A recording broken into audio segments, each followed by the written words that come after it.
If you are waking to pee all night, it can feel like your body is inflamed and out of control.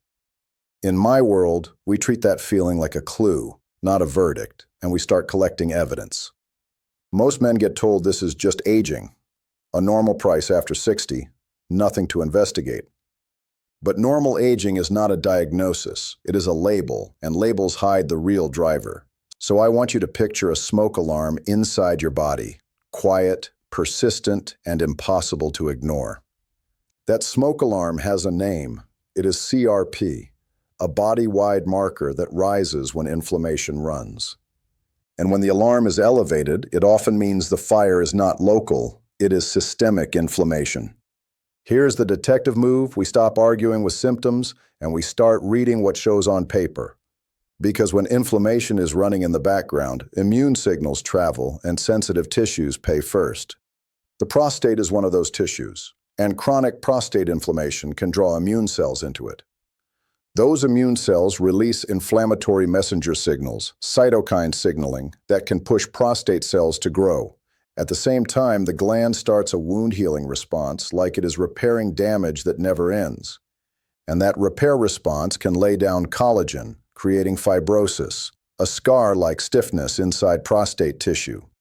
Over time, a stiffer prostate is less able to relax, and relief that depends on relaxation works less.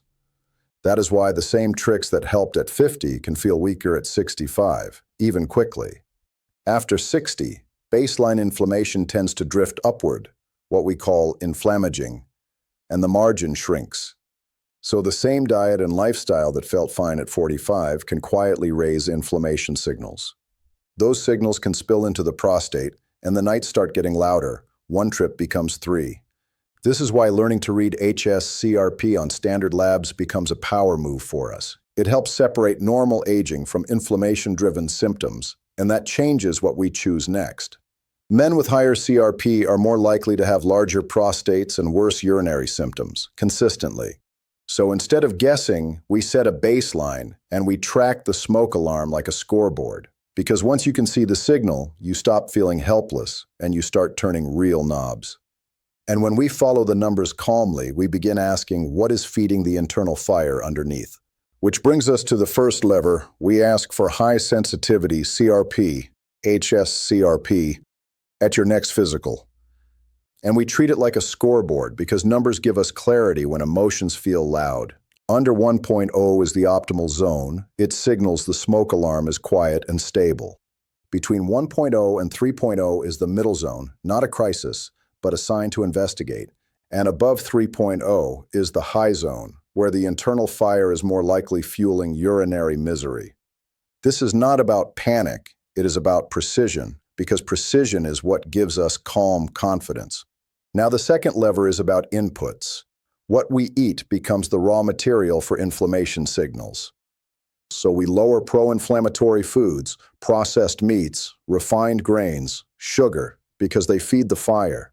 And we build meals around anti-inflammatory choices because we want less smoke, less signal, less pressure. Think of this as subtracting friction from your body, so the prostate is not constantly being provoked. When systemic inflammation drops, the prostate often stops acting like a swollen reactive organ at night. The third lever is targeted support.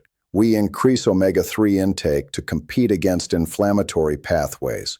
Because omega-3 shifts the balance of prostaglandins, and that can turn down inflammatory signaling. And we can consider anti-inflammatory compounds that turn down inflammatory signaling as a focused layer. This is where we stay strategic. We are not chasing miracles. We are stacking small advantages. And the metaphor that locks this in is simple. Systemic inflammation is fertilizer for prostate changes. Fertilizer does not create the prostate, but it makes growth and thickening happen easier over time. And as that thickening pairs with fibrosis, the tissue gradually becomes more rigid, more stubborn. So our goal is to stop overfeeding the environment and start making it less hospitable to swelling. When you see hs-CRP improve, it is like watching the smoke alarm quiet down week by week. And that quiet is not just a number. It is often fewer wake-ups, less urgency, more sleep. If you are over 60, especially on medications for blood pressure, diabetes, or any chronic condition, avoid sudden aggressive changes. Use labs and your doctor to guide you and make changes gradually because steady is safer.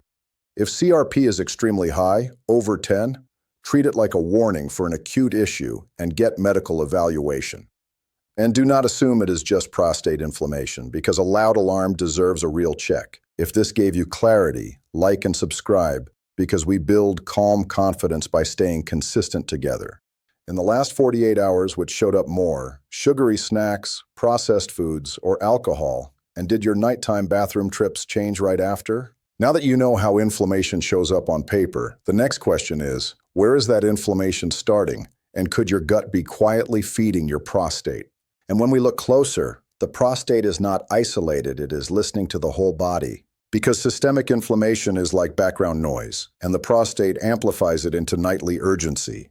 The signal travels through cytokine signaling, those messenger cues that keep immune cells active and persistent. Once immune cells linger in the gland, the tissue behaves like it is always healing something, which is why collagen can accumulate and fibrosis can make the prostate feel less flexible over time. And a less flexible prostate does not relax easily, even when we try the usual calming approaches. So the detective question becomes simple. Are we dealing with pure aging or inflammation-driven stiffness? That is where hs-CRP earns its role. It gives the background signal a readable number. When that number is higher, it suggests the fertilizer is present, feeding growth and thickening conditions. And when the fertilizer is reduced, the environment changes, less swelling pressure, less reactive signaling. So we treat food like information, processed meats, refined grains, and sugar. They push the inputs upward. And we treat meals like strategy, built around anti-inflammatory choices, because strategy beats willpower long-term. Then we layer targeted support, omega-3 intake, because it competes inside inflammatory pathways.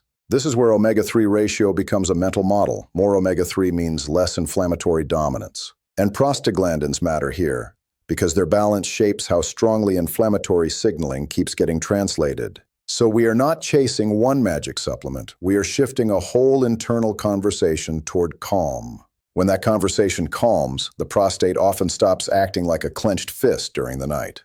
And sleep becomes less interrupted, not because we forced it, but because the pressure eased internally.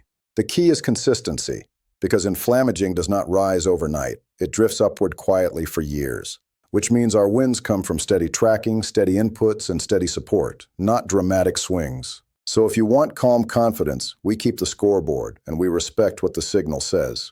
Because the moment you can measure the smoke alarm, you stop arguing with your body at night, and you start guiding it, one deliberate choice at a time, toward less fire, less stiffness. Until the deeper question becomes unavoidable. If inflammation is rising, what is the earliest spark source?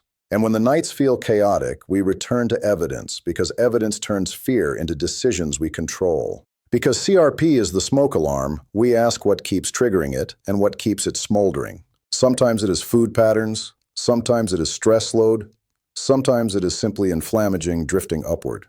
And if the prostate has been inflamed for years, fibrosis can make it feel like scar tissue, which is why we do not rely on one relaxation trick. We lower the signal upstream. We keep hs-CRP visible because a hidden marker invites denial, and denial keeps the fire fed. And we watch how your body responds. Fewer wake-ups, less urgency, more ease returning slowly.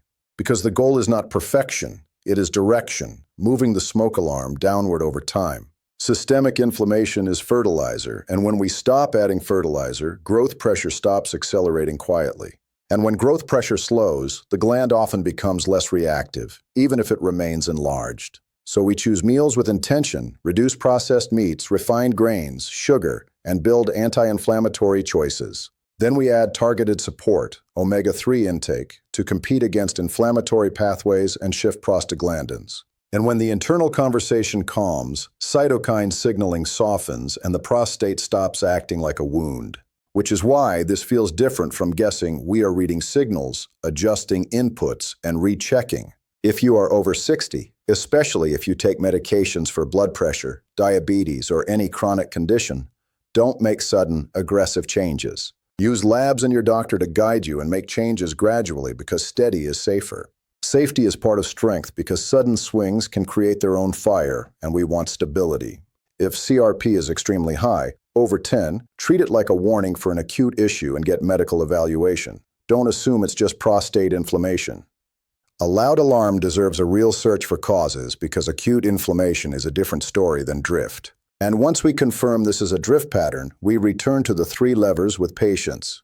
In the last 48 hours, which showed up more, sugary snacks, processed foods, or alcohol, and did your nighttime bathroom trips change right after? That question makes the pattern visible because your body often answers faster than your mind expects. And when you see the pattern, the shame fades because it was never weakness, it was chemistry. If this gave you calm confidence, like and subscribe, and keep treating your labs like a map. Now that you know how inflammation shows up on paper, the next question is, where is that inflammation starting? And could your gut be quietly feeding your prostate?